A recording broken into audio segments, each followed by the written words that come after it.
Seorang laki-laki sedang tidur di pondoknya ketika kamarnya tiba-tiba menjadi terang dan tampaklah sang juru selamat. Tuhan berkata kepadanya bahwa ada pekerjaan yang harus dilakukannya. Lalu Tuhan menunjukkan kepadanya sebuah batu besar di depan pondoknya. Tuhan menjelaskan bahwa ia harus mendorong batu itu dengan seluruh kekuatannya. Hal itu dikerjakan laki-laki itu setiap hari. Bertahun-tahun dia bekerja sejak matahari terbit sampai terbenam. Pundaknya sering menjadi kaku menahan dingin. Ia kelelahan karena mendorong dengan seluruh kemampuannya. Setiap malam laki-laki itu kembali ke kamarnya dengan sedih dan cemas, merasa bahwa sepanjang hari kosong dan sia-sia.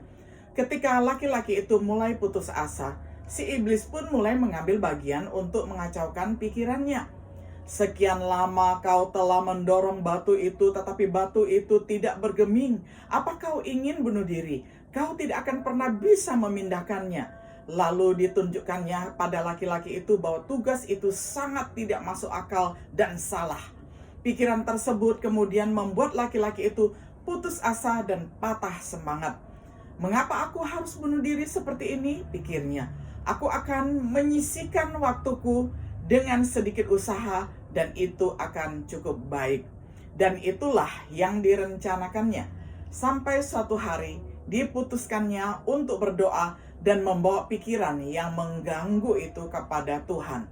Tuhan, katanya, aku telah bekerja keras sekian lama dan melayanimu. Dengan segenap kekuatanku melakukan apa yang kau inginkan.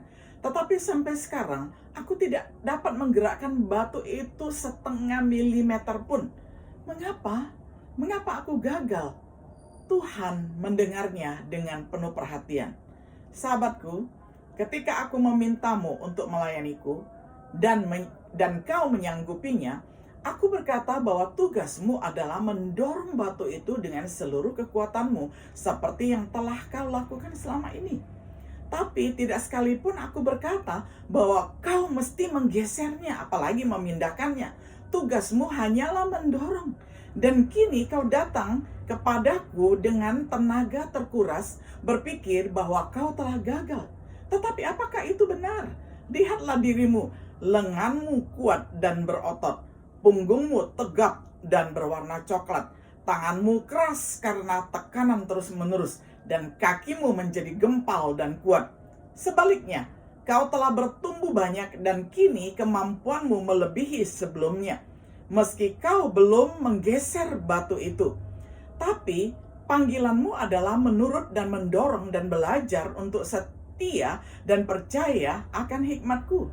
Ini yang kau telah selesaikan. Aku adalah sahabatmu. Sekarang akan memindahkan batu itu.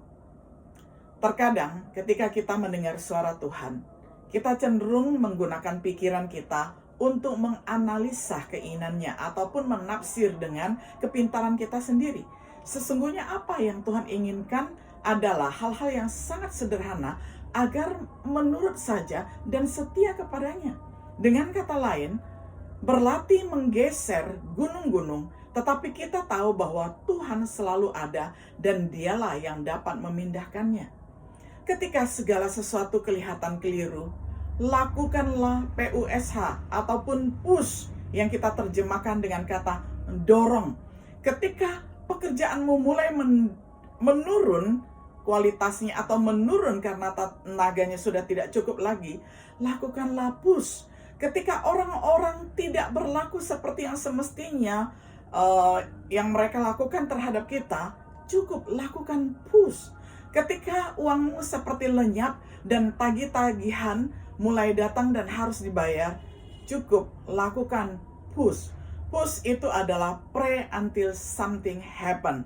Berdoalah sampai sesuatu terjadi.